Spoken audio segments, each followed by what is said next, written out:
Chapter 7. Scavenger Hunt. Somewhere in the middle of a vast and deserted highway southeast of Boise, Idaho, there is an odd diametric contrast. On one side of the road was a massive home and garden store.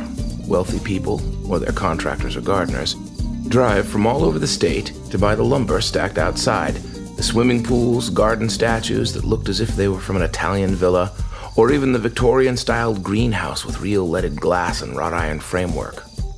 On the other side of the road was a vast field of 418 rotting cars, 34 abandoned boats, 6 grounded airplanes, and 1 long-dead submarine, the latter of which was mounted with a huge sign over the front gate, which read, "Dave's Wrecking, used parts for anything."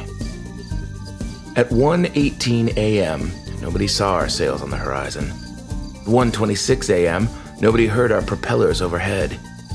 At 1:43 a.m., nobody saw the rope with the massive hook and 2 gloved and begoggled men being lowered from the ship. One of those 2 men was me, and the other was Tanner. They reeled us right into the heart of the rusting graveyard.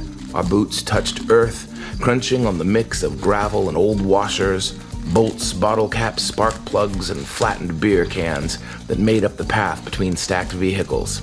Tanner had a list of oddly described parts.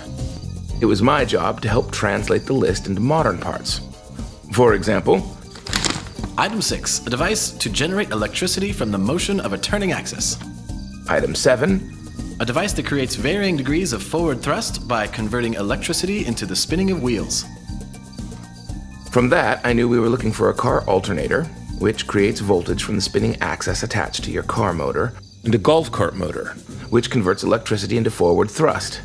Somehow, all of these parts would be repurposed by Dr. Calgary in order to fix the airship and hopefully allow more stable travel.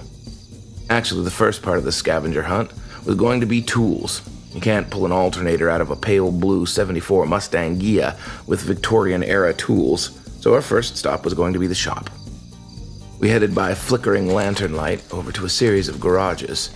The least run-down seemed the most promising, so Daniel and I lifted open the massive rolling garage door. Inside was a series of tool benches that Daniel headed towards, but I stopped, mesmerized by a vintage 1936 Chanjang motorcycle and sidecar.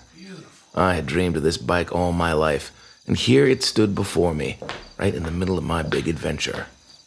Now, this isn't a fancy bike.